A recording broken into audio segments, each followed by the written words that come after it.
Morning, good afternoon, and good evening, whenever and wherever you. And welcome back to the beta plan, playing Planescape Torment.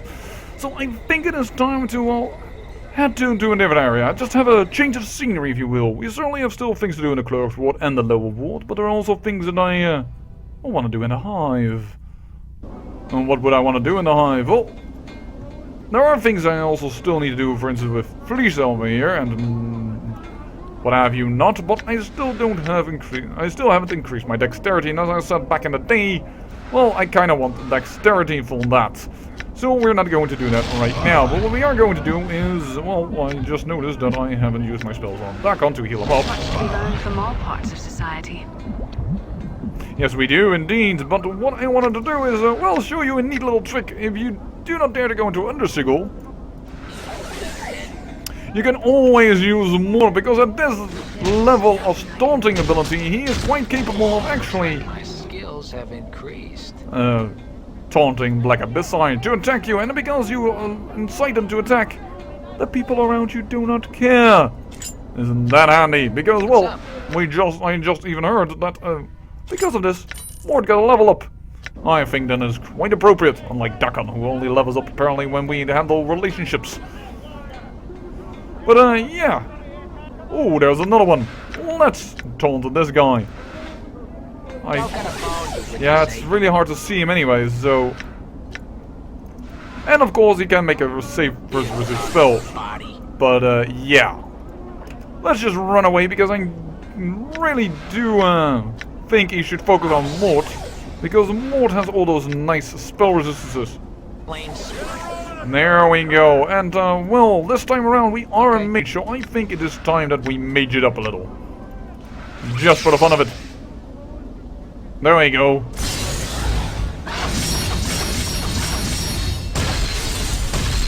That was unfortunate, a lot of resisting of the spell. And it has no use for Fall from Grace to attack, because, well, she fights with her hands and those are not magical weapons, which means it will hurt if I attack. Actually, better say it will not hurt him when I attack, and when he slaps me back, it will hurt a lot. Let me rephrase that a little. By the way, does this increase my... Yes, my pickpocket bonus.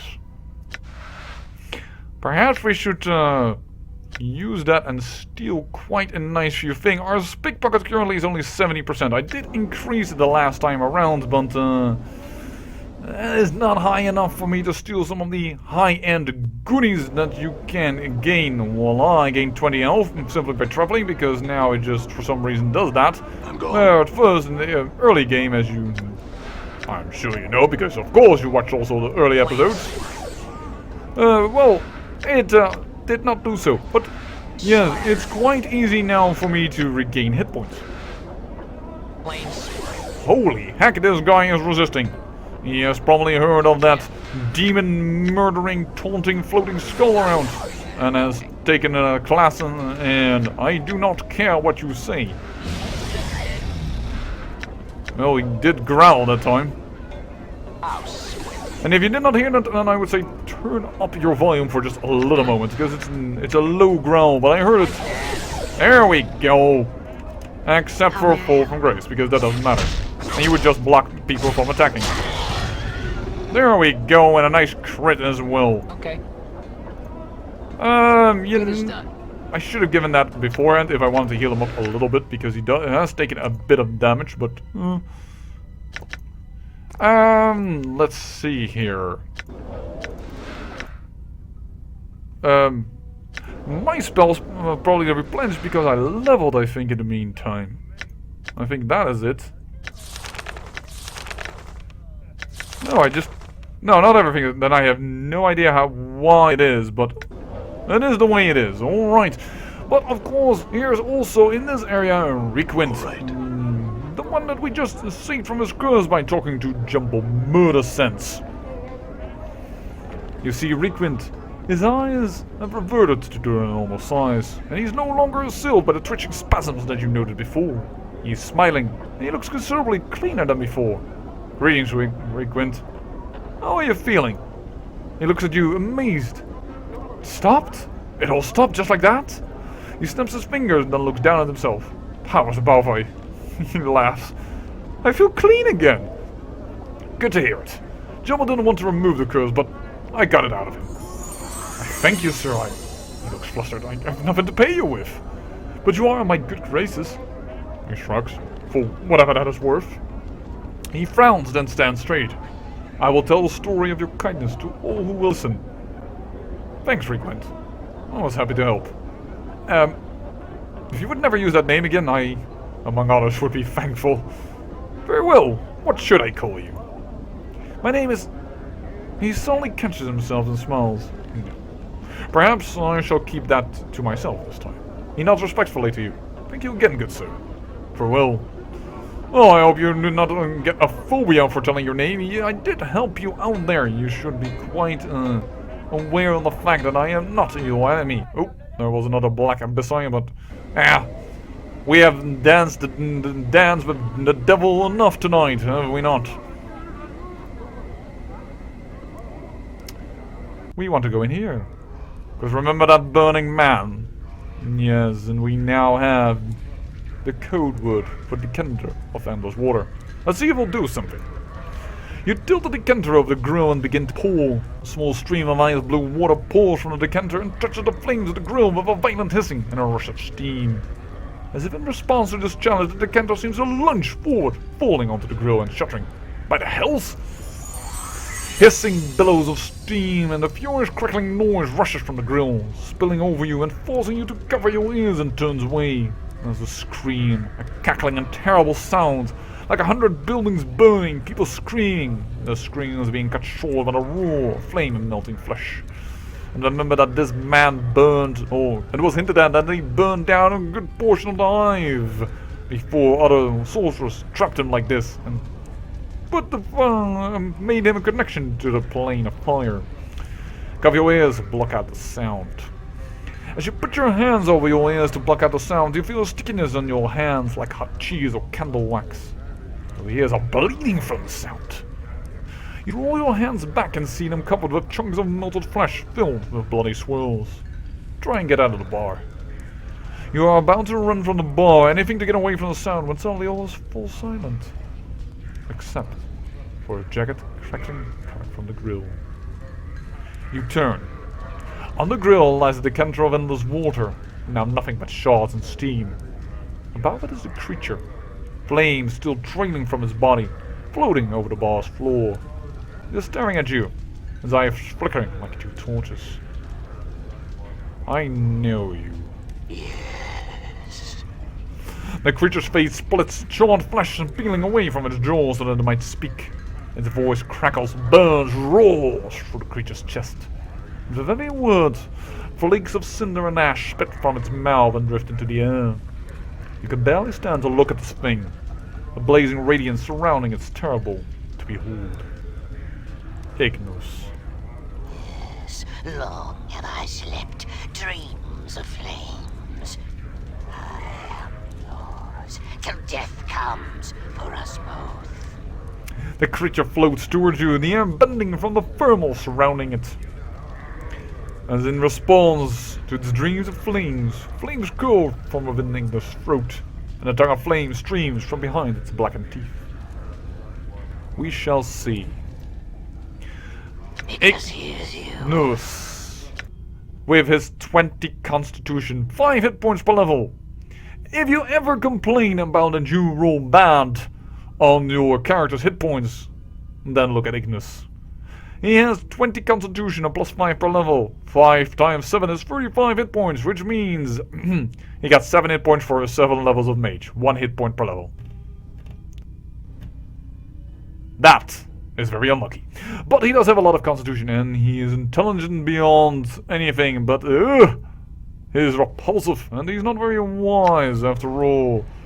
Well, wise is not perhaps the right word. He is mad, which in this game is considered chaotic neutral. Do not believe in order. This alignment is of lunatics, madmen, and impulsive characters. Yeah, I don't like that description. I don't believe that is, for me, a chaotic neutral character. It could be a chaotic neutral character, one that's a lunatic or a madman, and it may be impulsive, but it sounds way too over-exaggerated this way. And the way that he burned down the hive for flames, I actually think this man is chaotic evil, but, well, there is no evil companion in this game. Ignis is the closest it comes to it, and trust me, I think he should be. Flames curl around Ignis' throat, and a tongue of flame stream from behind his blackened teeth. Ignis, what happened to you to make you this way? This way. A small bucket of flesh on Ignis' cheek pops and runs in the steam trickle down his jaw. This way. Ignis always was. But you look human. Or at least you look like you were human once. Ignis twitched, hunching his head forward as his body spins slowly about the ground. The effect is much like a fiery whirlwind, thermal streaming off his body and distorting the air around him. Still Ignis. Always Ignis. Never mind then, I had some other... As you open your mouth to speak, Ignis suddenly whirls around you. You are forced to choke back your words as the heat from his flame floods over you. Ignis might you be. Sparks and bodies, always seeking to rise. Sparks and bodies? What do you mean? All things burn inside. Ignis' head strains back and throws his arms wide, spirals of flames and heat traveling up his arms. Only to be kindled, the flames to become Ignis. So might you have been Ignis. So you're saying everyone has the potential to become like you, with the right spark? Yes. Ignis grins, cocking his head to one side, ashes falling from his skull and being swept up in the flaming wreath that surrounds him. I had some other questions for you. Yes! The heart jumps at Ignis, roars several feet into the air, and his jaw tears open. Fiery trills spilling forward from a nest of snakes. No more talking questions. Silence. But I wish to speak of flames, Ignis, and of burning. Your words are like oil, and you watch them fill Ignis' eyes. Fanning the flames you see there. Flames? Ignis drifts down slowly. The heat around him rising as if in interest. Speak. Ignis will listen. Ignis, your mastery of the art, because he is a mage. Can you teach me any of your powers? Ignis wants me much, no longer. Ignis burns, and suffering Ignis learns. That almost sounds like Dakon. A tiny flame gusts from his mouth like laughter, and a stream of embers forward. Suffer. Burn. I'm willing to suffer for such knowledge. No. Maybe some other time in this. We may speak again later. Oh, and he wants me to suffer in order to learn his spells. If Dakon, I just need to be very smart and wise. Doesn't sound as good as a deal. But, well, as I said, he is the most... Well, I think he should be an evil character and entitled as such. There is other things that are very evil. And things that we have never touched upon. But we should, of course. The Grimoire of Pestilent Thought. We never actually talked to the item. As you touch this book, you hear a voice. I greet thee, master. How may this humble tone serve you? You can talk? That I can, master, in many different languages. Only you should take care that none see us conversing, for they cannot hear me, and master, speech is but one of my powers. How did Mantua come to possess you? The diseased red mage unearthed me in the catacombs, my master. He pried me from the grip of my former master, now long since dead. He brought me to his nest so that he might learn from me. His power was limited, however. It was difficult to speak to him, and he understood little of my teachings. Yeah, we were also told by an evil mage that was in the possession of the Master of Bones that I should listen to this book. I'm questioning it. Tell me of your powers. I can grant you abilities that will allow you great latitude in life's vicissitudes, master, and I can offer advice to you. What abilities do you mean? Here are powers, my master, that can improve your life immeasurably. Unfortunately, the laws that bind me, they demand a small service in recompense for these powers. A small service? Like what? The service requires a trifling one, my master. I would barely mention it if it were not for the sake of the laws that bind me to these pages. The book pauses. To unlock my powers, you must sacrifice but a small bit of yourself, my master. You must spill blood upon the first of my pages. This act will serve to strengthen the chain between us and allow me to help you reach your full potential. It's a small price to pay for the spells that will come to be at your disposal. No, that sounds like blood magic and I do not like it. It's but a small sacrifice, Master, for great gain. But as yours, the offer remains open. Good. My journal. And, you told me you could also, give me advice? Give me some. I bestow this advice, my master. Be wary of those you keep close to you. Never take them fully into your confidence, and never dilute your strength by sharing it. Many emperors I have known have done as such, and I do not wish you to suffer the same fate. Okay! Boys, putting my people up against me. I don't like you. In fact, my watchers, this is one of the ways that you can become evil, by listening to this book, and trust me, his advice will become more and more sinister. And of course, just for you, I will give him some of my blood. Updated my journal. You cut yourself and allow a few drops of blood to drip upon the page. Strange chill settles in your bones and you feel empty and hurt. At the same time, there's a feeling of triumph. You've learned a new spell, blindness. This is your power now, Master. Know that this is but the first power that lies in my pages. And tell me of the other powers. The voice of the book seems silent. Unfortunately, Master, the laws that bind me demand a greater sacrifice in return for greater power.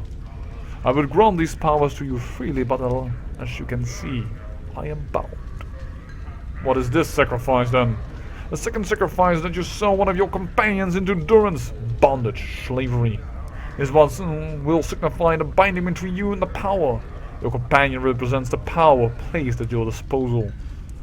There are those in the clerk's ward I am given to understand who will aid you in this quest. Seek out Vrishka, the importer. The half-demon, yeah, no, think about it. Updated my journal. Yes, this is one of the ways to become evil. And, well, I do not need blindness. Why do I not need blindness? Well, I have, thanks to Darkon Vilgar's Eye, this one. Vilgar's Eye, and this does -4 penalty to attack and +4 penalty to assay, at a -1 saving throw penalty.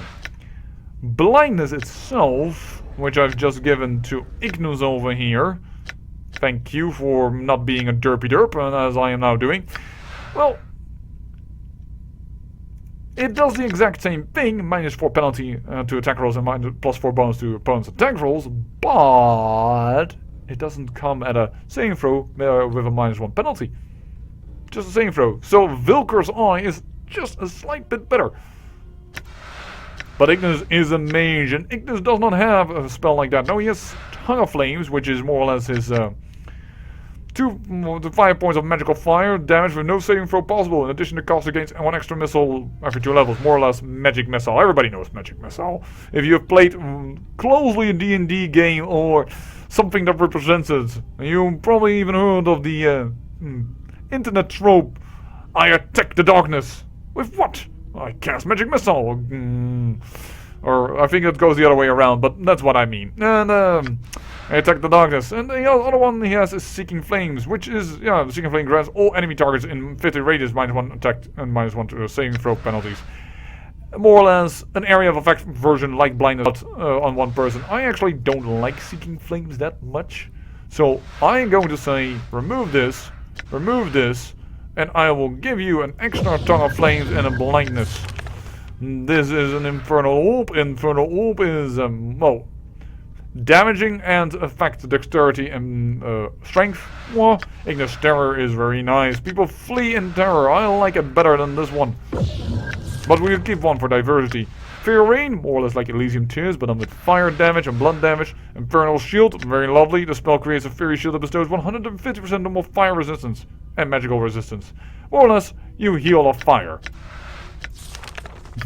And Elemental Strike. By the way, I say you heal off fire. You would consider that so, but I think because some people negate resistance, that's why it is that it gives 150. Elemental Strike, an even more painful area of effect spell. Yes, we have Ignis now in our group. And Ignis, by the way... Oh, thank you, Ignis. Has Ignis Fireball, which is a missile attack. We have our first ranged unit. Alright. But we also once found an arm, and I don't think I ever showed those to Fel, so let's go and This is one of Fell's studios, is it not? I have long Chief, wanted to meet him. Please say we get rid of Ignis, alright? I mean, he's burning his candle at both ends. If you know what I mean. Yes, he does. I do know what you mean, but for now, well, he is our sixth companion. I had some questions for you, Phil, if I may. Where is it? Ah, here. Did you do the tattoos on this dismembered arm I found, Phil? My arm, to be exact. Don't look that way. I just sometimes, you know, get a little beside of. Phil examines it for a moment, tracing the patterns with his finger. He then looks up and a series of rebusses forms, hazy at first and then coming sharply into focus. The arm is yours. Yes, I just said that. The tattoos are mine. One tattoo speaks of a time when your path was shared by 4 others. What 4 others? 4 strings of symbols swirl from Fel's head, matching the pattern upon the dismembered arm. They speak of 4. Shall I tell you their hearts?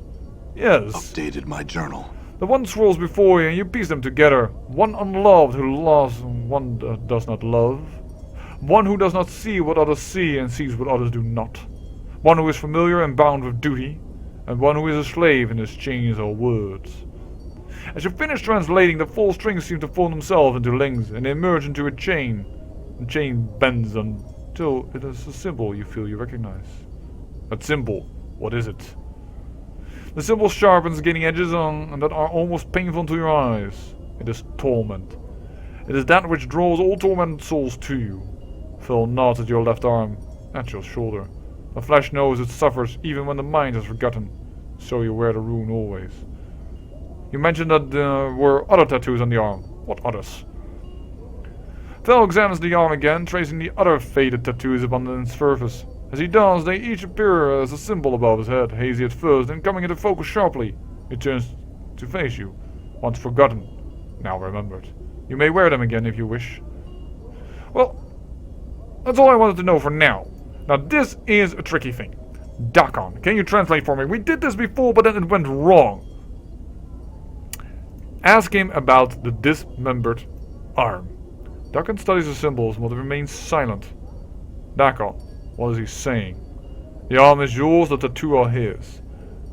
Did he say anything more than that? Updated my journal. Dakon is silent for a moment and suddenly instinctively you know Dakon is lying to you. He continues with a dead level tone. The rest of the symbols are not known to me. Why are you lying to me? Dakon falls silent again. He does not turn to look at you. He seems to be staring at something leagues away. The symbols, there is no good in knowing the answer to what you ask. Since when has not knowing the truth of something ever really helped anyone, Dakon?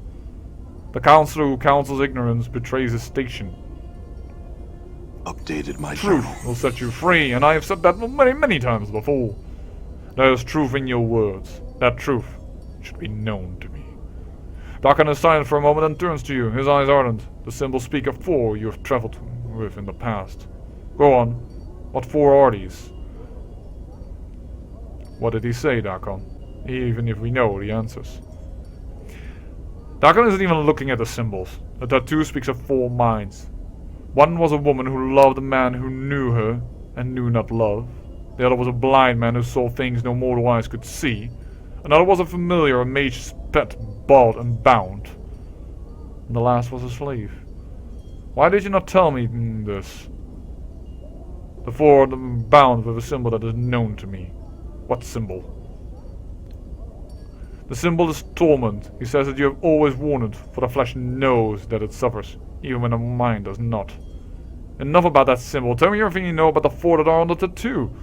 Dakon is silent again. I will not speak of it here. Ask when we speak of will only be for the ears of those that walk with you. Very well, Dakon, we will leave. But for the moment, I first want to see what tattoos you have, because we should have gained quite a few tattoos. We have the tattoo of the warrior. +1 armor class, +1 strength, +3 base hit points. Only usable by fighters. It's not bad, though. And so you have one armor class that is decent of it. How many tattoos do you have? You have this tattoo, which isn't super useful. The Tenement of Shadows, +15% thieving skill bonus, that's not so good. Yeah, it only gives for a stealth bonus, not even thieving bonus, 15 stealth bonus. Tattoo of Justice Eye, detect evil, special +1 strength. This tattoo tells you of the efforts to help trust and depicts the arrest of the trial of Byron Pickett. Alright, well, very nice, to detect evil and +1 strength, but not that strong. Raise Dead, we don't need it. Of Anna. +1 dexterity, -1 charisma, -1... Yeah. -1 charisma, -1 wisdom, +1 dexterity, and only 3%. Really bad. Trust Savior, +3 for the save for his paralyzation. Restless Dead is a bless, which is really weak. Tattoo of Saving Grace.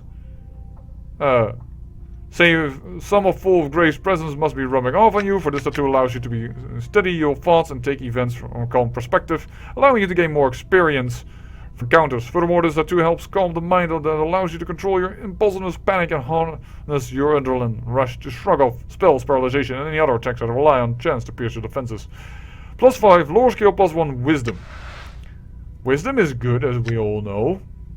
But +5 lore skill, +1 to soul saving throws. That is really good though, because that is very rare. I know. We do have a tattoo available, and we have some jink. We could buy something. We could. Oh. I clicked the wrong thing. There we go.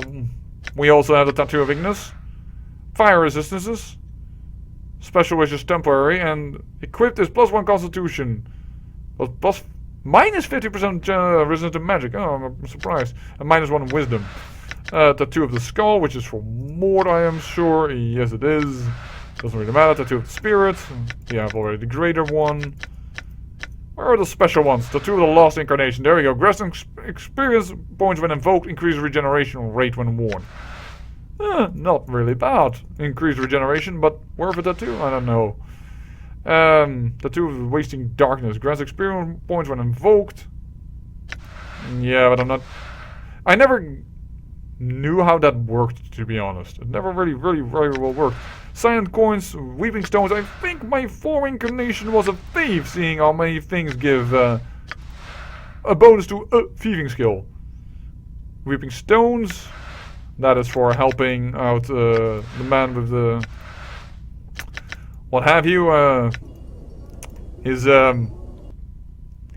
who was cursed to live under the ground was Goliath. There we have it, the living stone face. Yes, so sorry, but I have to end the episode because I see that I have gone a little bit over time. But in the next episode we will talk to Darkon and get this all sorted out. I say I thank you for watching, and remember, great peril yields great beauty.